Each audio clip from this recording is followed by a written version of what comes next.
Good afternoon, everyone, and thank you for participating in today's conference call to discuss Research Solutions' financial and operating results for its fiscal 2025 third quarter ended March 31st, 2025. As a reminder, this call is being recorded. I would now like to turn the conference over to your host, John Beisler, Investor Relations. Please go ahead. Thank you, Operator, and good afternoon, everyone. Thank you for joining us today for Research Solutions' third quarter fiscal year 2025 earnings call. On the call with me today are Roy W. Olivier, President and Chief Executive Officer, Bill Nurthen, Chief Financial Officer, and Josh Nicholson, Chief Strategy Officer. After the market closed this afternoon, the company issued a press release announcing its results for the third quarter of fiscal 2025. The release is available on the company's website at researchsolutions.com. Before we begin our prepared remarks, I would like to remind you that some of the statements made today will be forward-looking and are made under the Private Securities Litigation Reform Act of 1995. Actual results may differ materially from those expressed or implied due to a variety of factors. We refer you to Research Solutions' recent filings with the SEC for a more detailed discussion of the risks and uncertainties that could impact the company's future operating results and financial condition. Also on today's call, management will reference certain non-GAAP financial measures, which we believe provide useful information for investors. A reconciliation of those measures to GAAP measures is included in today's earnings press release as well. Finally, I would like to again remind everyone that this call will be recorded and made available for a replay via a link on the company's website. I would now like to turn the call over to President and CEO Roy W. Olivier. Roy? Thank you, Stephen. Overall, I'm pleased with the Q3 results. The investments we have been making in sales and marketing are starting to pay off. We had strong gross and net ARR bookings across all three sales teams. The net new deployment number of 43 during the quarter takes us up to 150 on a trailing 12-month basis, and I'm happy with that number. We are all excited to have taken ARR above 20 million for the first time, and the 1.2 million incremental ARR for the quarter is a strong result as well. I also want to note that our AI-based products are showing strong growth. On a year-over-year basis, growth is strong across the board, but in the B2B enterprise license segment, we saw a 180% increase over the previous year quarter. We will talk about our AI strategy in more detail later, but it is working, and I think the results should provide some comfort to our investors that we are on the right track and have the right strategy in place to provide AI-based solutions that research-intensive organizations need and want. I'm now going to pass the call over to Bill to walk through our fiscal third quarter financial results in detail. After Bill's portion, I will be back to address where we are in more detail, and Josh Nicholson, the founder of Scite and our Chief Strategy Officer, will provide some additional context about our AI strategy. Bill? Thank you, Roy, and good afternoon, everyone. Before I begin, before I go through the financial results today, I would like to make a couple of statements. First, the Scite acquisition is now fully anniversaried. As a result, all comparisons for this quarter to the prior year quarter are now fully organic.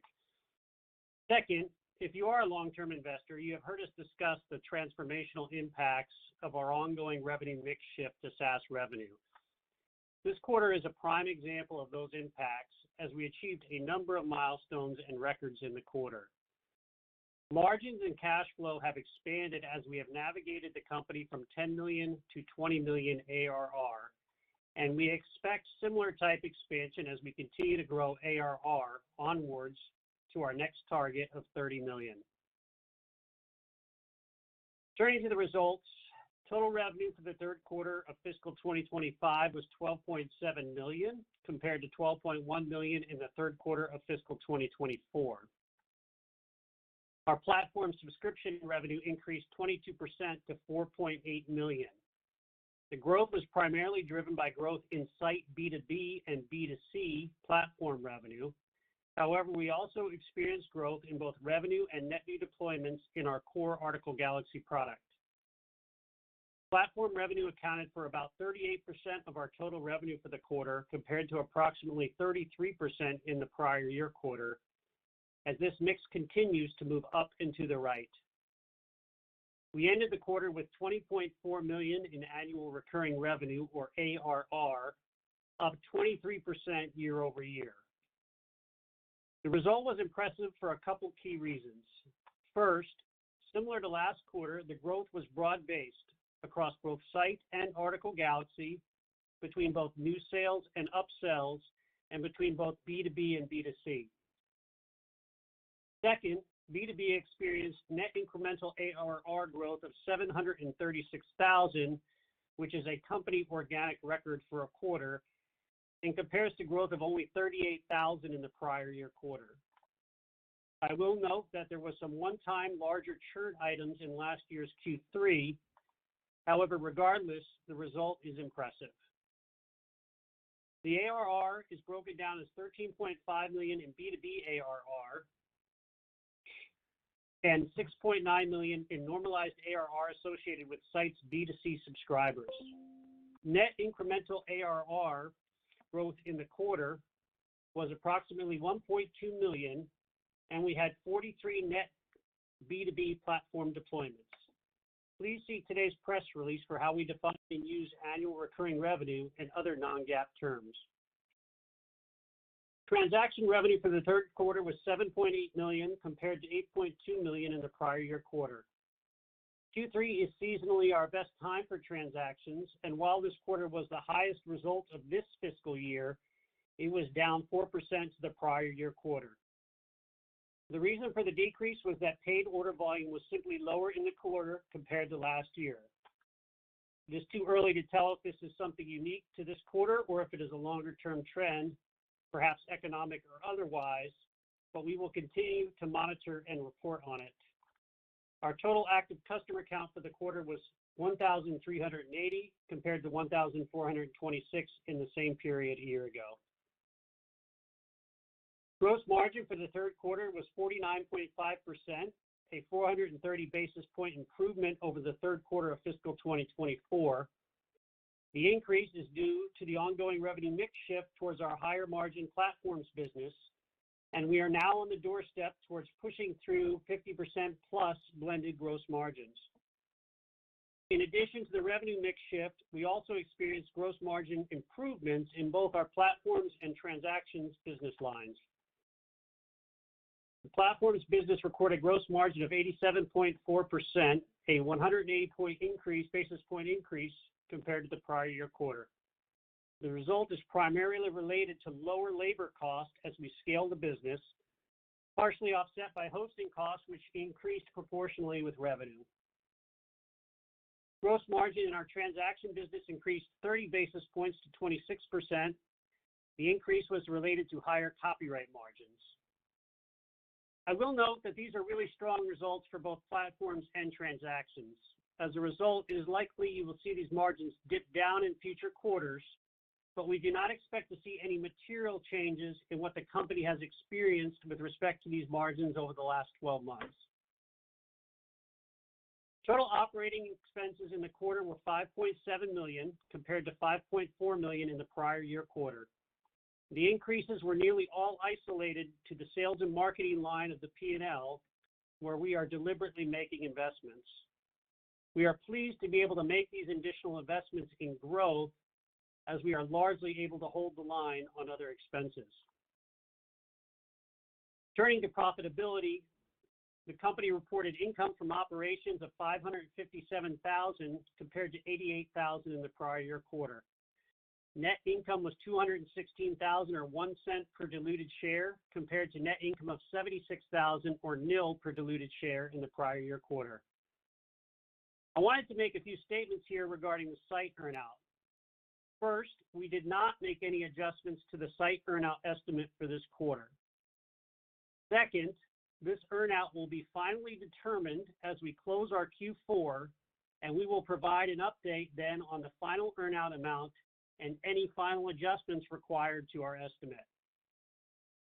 Lastly, GAAP requires us to present the present value of the earnout on the balance sheet and essentially unwind that present value through the other expense line as we start making payments on the earnout. This is why you see a negative other income in the below the line other income in the P&L as we expensed $406,000 in the quarter related to this unwinding of the present value. Regardless of this expense, we were still able to generate $216,000 of net income in the quarter and have a beat to last year's result. Turning to adjusted EBITDA, we set a new company record in the quarter. Adjusted EBITDA was $1.4 million compared to $961,000 in the year-ago quarter, and just edged over the prior company record for adjusted EBITDA, which was set in Q4 of last year. On a trailing 12-month basis, our adjusted EBITDA is now $5.1 million, which represents a 10.4% margin. We believe crossing through the 10% adjusted EBITDA margin to be an important milestone for the company, and that this margin can continue to expand as ARR grows. While the adjusted EBITDA result was strong, the thing I was pleased with most was our cash flow performance in the quarter. Looking at our balance sheet, cash and cash equivalents as of March 31, 2025 is now reported at $9.9 million versus $6.1 million on June 30th, 2024. Cash flow from operations in the quarter was approximately $2.9 million compared to $2 million in the prior year quarter, and $4.8 million year-to-date compared to $1.6 million last year. On a trailing 12-month basis, we have now generated over $6.7 million in cash flow from operations. These are material increases over the prior year, and our cash balance continues to grow rapidly, positioning us well to pay the site earnout as well as remain flexible when it comes to using the cash for strategic considerations. As of quarter end, there were no outstanding borrowings on our revolving line of credit. In conclusion, we are very pleased with the results of the quarter and think they are in line with what we have been communicating to investors and indicative of the future value in the company that can be realized as we continue the ongoing revenue mix shift towards higher margin SaaS revenue. As we look ahead, similar to prior years, we are expecting a strong finish in our final quarter of the fiscal year. Even if transaction revenue declines and is seasonally down sequentially, we still have the possibility to attain a Q4 adjusted EBITDA result that is similar to what we saw in Q3. Regardless, in many respects, it will be another record year for the company and one that continues to see us executing on our ARR growth plan. I'll now turn the call back to Roy. Roy?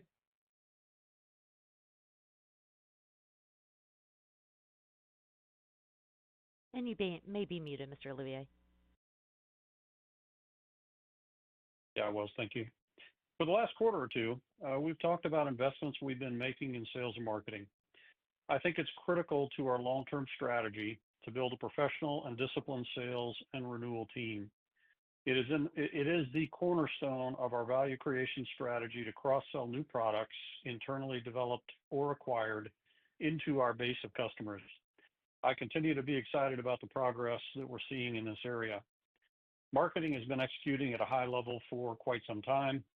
All sales teams are starting to show better results, higher average sales price, improving close ratios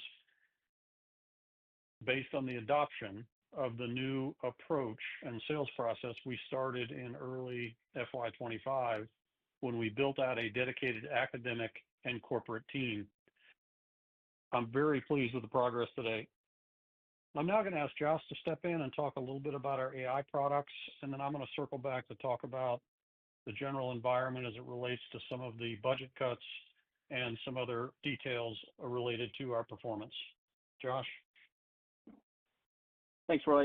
As I shared on our last call, AI is central to what we're building at Research Solutions.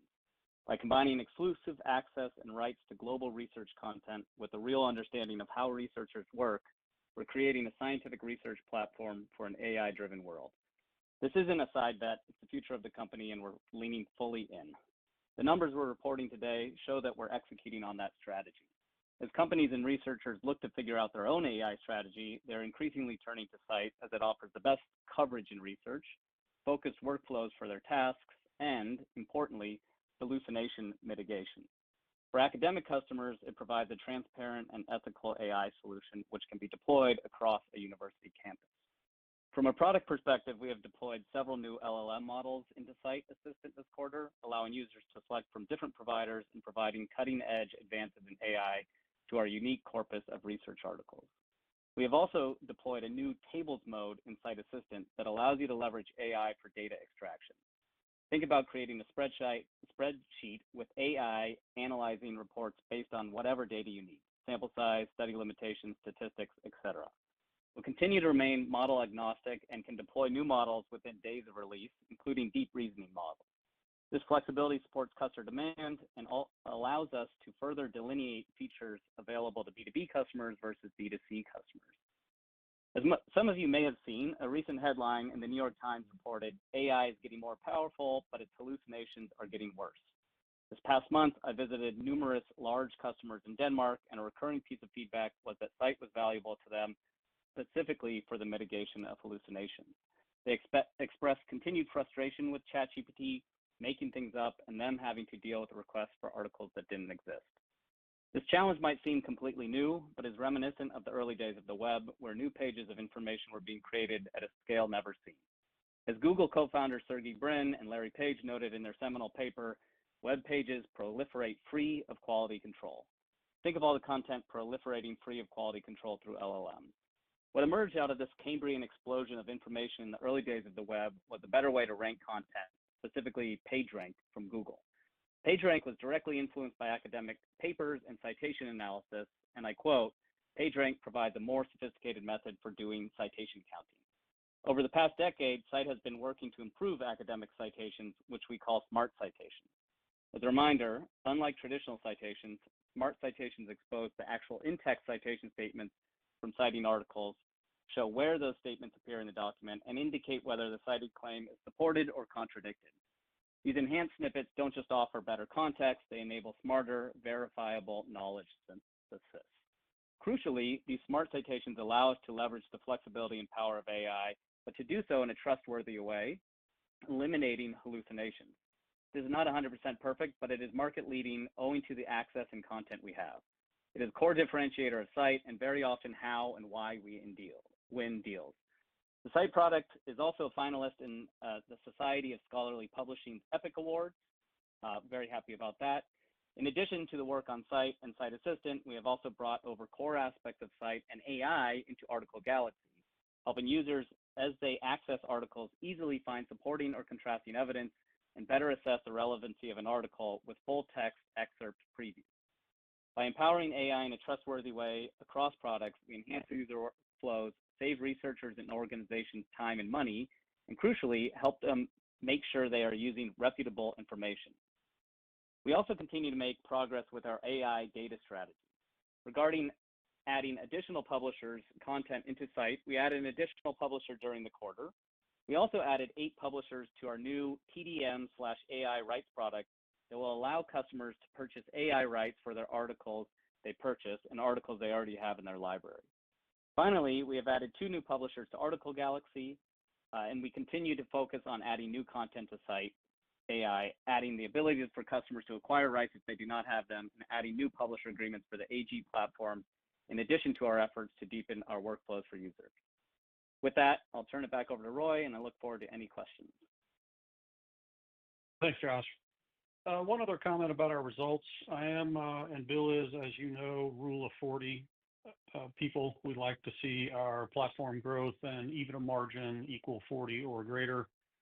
We have been a long way from that the last couple of years with a 25 and 16 result for FY23 and 24. For the quarter, we're at 34.1, and on a trailing 12-month basis, we're at 33.1. So we're excited about making that progress, and we look forward to making more progress toward the rule of 40. Regarding the rest of the business, I'd like to start by noting the recent budget cuts in government and academic institutions. Many investors have asked us how this impacts our business. To date, we have not seen any material change in churn or in the sales pipeline because of those actions. That said, there are several moving parts that may impact our business in the future. Many of the cuts will impact academic library budgets. We do not think they will materially impact corporate accounts that we service today. As a reminder, we offer two products to our academic customers today. Scite, which is a search and AI-based analysis platform. It is typically much less expensive than the incumbent search platforms in libraries today. We also offer Article Galaxy Scholar, which allows a library to access and buy peer-reviewed scientific research on a document-by-document basis that is not covered by an existing subscription. Libraries that subscribe to all publisher content will not need AGS. Ones that partially subscribe can use AGS to fill in the gaps. While publishers prefer subscriptions, in the cases where libraries do decide to drop one or more subscriptions, the publisher will earn some revenue on the documents we deliver as part of AGS. If the library cancels a subscription and does not have AGS, then those documents are provided by something called ILL, or interlibrary loan, which generates no revenue for the publisher or Research Solutions. In short, downward pressure on library budgets we view as an opportunity. As a reminder, the US is about 55 to 60% of our total platform revenue, and academic libraries are about a quarter of our platform installs. While some of our corporate customers will be impacted by tariffs, it is not clear today if that will have any impact on their research spending. It does put pressure on research budgets. The dynamic will be similar to academic in terms of AG providing a pay-as-you-go model versus subscribing to all content from all publishers. While we don't see any material impact on our business today, it will take a couple of quarters for us to understand the consequences of these cuts. Regarding M&A, we have nothing relevant to report, although we will continue to review opportunities and work to build an actionable pipeline. As we have been executing financially and building a cash balance, our stock price has gone backwards. Given where we are, it's fair to ask if holding the cash for acquisitions is the only option. I have nothing formal to report other than we are looking at those options and will report on the outcome of those discussions in the future. Ultimately, we have great momentum in the business, and we believe we will continue to build value with each quarter we report. We will continue to look for new and different ways to further increase shareholder value. Now I'll turn the call over to the operator for questions. Operator? Thank you. Ladies and gentlemen, if you would like to ask a question at this time, simply press star 1 on your telephone keypad. You may remove yourself from the queue by pressing star 2. Once again, that is star 1 to signal and star 2 to remove yourself. I will pause for just a moment to allow questions to queue. We'll hear first from Jacob Stephan with Lake Street. Please go ahead.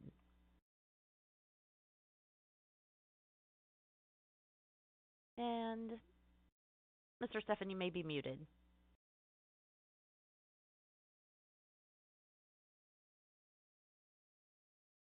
Might pick up your handset.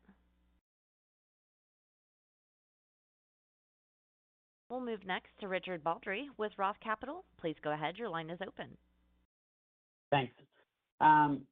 Your adjusted EBITDA has been setting some pretty strong numbers and very strong year-over-year growth. So I'm sort of curious, your thoughts on how much you could, sort of shift gears, spend more into the sales and marketing line and proactively drive faster growth. I'm trying to figure out, are you more of a growth taker where you can grow with the market itself, or can you be a growth maker where if you can put more heads in, is there a market share to be taken or greenfield, space to be adopters that you couldn't necessarily get to with the team you've got right now?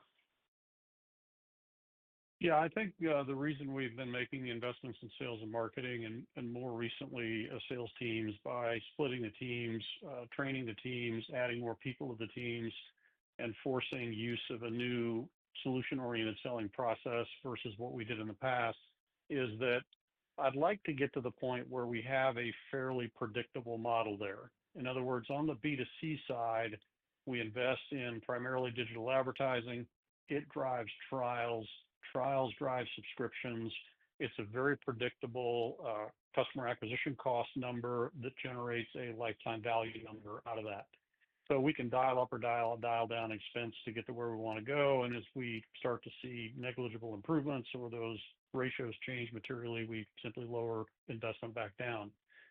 I'd like to do the same thing on the B2B side. And on the marketing front, I think we have very good metrics, very good tracking. We know when we invest what we're going to get out of it in terms of marketing qualified leads. I think with the progress that Sefton, our new Chief Revenue Officer, is making, we're starting to build out that predictable, professional, disciplined sales process and sales team that I think would give me more comfort to say, okay, if I throw another $1 million at this, this is what we can expect to get out of it. My hesitation to do that historically has been, it was not predictable. It would have just been a throw some money at it and see what happens. So I think we're close to being able to answer that question with a lot more confidence than we can today. And, back to Rule of 40, if we think we can invest more and drive more top line growth, we'll definitely make that change. Thanks. And last for me would be, more and more of the companies I'm talking to are talking about what they can do with AI internally in processes, and anywhere from, accelerating greatly the R&D processes and development processes to streamlining operations and outright lowering costs. So could you talk to some extent about how much you think AI can do that for you? Can that alter sort of the long run Rule of 40 concept if it can make you more streamlined or efficient internally? Thanks. I think it can, and I don't think we've put enough emphasis on utilization of AI internally to improve productivity or other processes. I think the sales teams are doing actually a pretty good job with that, with the new sales process for researching background, what CEOs have said about the strategic initiatives of the company and how that might tie into a discussion we're having with that company. But in fact, this month, we are starting as part of our all manager meetings, which we have every month. The managers are going to report starting this month on what they're doing with AI internally to improve their part of the business. And so I think that's a discussion we need to continue to have. But honestly, as you know, 2/3 of our workforce is in Mexico at labor rates that are materially lower than the U.S. or European labor rates. So frankly, the piece of the business I'm really interested in utilizing AI in is getting a kind of a force multiplier on R&D, on software engineering. The CEO of Microsoft reported a material percentage of their new code is being written by AI, and we're not anywhere near that number. And given our size, we certainly would like to improve dramatically what we're doing with AI to write new code. And we'll continue to work on that looking forward. So my point is, I think we're focusing on AI as a productivity enhancement as opposed to a cost reduction. However, if we see opportunities for cost reduction, Bill and I are pretty good about chasing those. Great, thanks. And once again, ladies and gentlemen, that is *1 on your telephone keypad if you would like to ask a question. We'll return to Jacob Stephan with Lake Street. Please go ahead. Your line is open. Hey guys, appreciate you taking my questions. Just hopping around between a few calls here, so apologies if I double click on something. Overall, kind of wanted to get your feedback on kind of the new logo versus cross-sell teams, and any color you could kind of give around the sales performance this quarter. Yeah, the new logo teams did well. They were well over half of our total new bookings number for the quarter. I kind of look at gross new bookings and then back out churn. Corporate team and academic teams performed almost equally in terms of their revenue split between academic and corporate. And keep in mind, we had no academic team last year, so that was a nice progress from just creating that team in July of last year. And the upsell renewal team, I think, had a fairly strong quarter as well. I think academic was very strong. I think corporate was strong to very strong. And I think the renewal upsell team had a good quarter. We still have work to do predominantly on the churn side, and we still have some work to do in reorganizing and redeploying how we manage our accounts. We're taking an approach where we've kind of split our accounts into top third that we expect to provide white glove service to, middle third that will still have a lot of human interaction and a tremendous amount of service, but not quite as much of the top third who generates more than half of our revenue. And then kind of the bottom third in terms of trailing 12-month revenue we'll handle through less human touch and more automation. More automation that reinforces through reporting that's automatically generated and sent to the administrator and the business leaders in the account what the product is doing for them. So as we look into FY26, we'll be investing in building better analytics tools that we can incorporate into the conversations at the tier 1 and tier 2 level and incorporate into automated reporting for the tier 3 teams. Got it. Very helpful. And maybe just, checking in on B2C. Obviously, you've kind of got classes beginning to wrap up in May here. Just wondering if you're starting to see any, trends in line with normal seasonality or where things are differing. Yeah, we've definitely seen it weakening already in terms of, trials and signups. I will say we made, we're big on trialing new ways of appealing to either visitors to the website or people in the trials. And we made some changes that have materially improved our conversion rates, but I don't think that's going to offset ultimately the softness that's kind of starting now and will continue through the end of June. Okay. Got it. That's Bill, helpful. is there anything you want to add to that? I was just going to add on the prior point that upsells, as far as the renewal and upsell team, as far as upsell, cross-sell, they had their best quarter of the year by far in Q3. And keep in mind, that upsell includes upsells to our existing AG customer, but also includes a lot of cross-selling into, site product into AG customers, which we had a very solid quarter on and continue to see a lot of opportunities there. So I just wanted to mention that. Okay. I appreciate all the color, guys. Thanks. Thank you. And ladies and gentlemen, as there are no further questions at this time, I'd like to turn the floor back over to Roy Olivier for any additional or closing comments. Yeah, thank you everyone for joining us in today's call. As a reminder, we will be participating in the East Coast Ideas Conference in New York on June 11th. If you're a qualified investor and would like to attend, please contact Three Part Advisors. We look forward to speaking to you in September to discuss our fourth quarter and full year fiscal 2025 results, and have a great day. Thank you. Once again, ladies and gentlemen, that will conclude today's call. Thank you for your participation. You may disconnect at this time and have a wonderful rest of your day.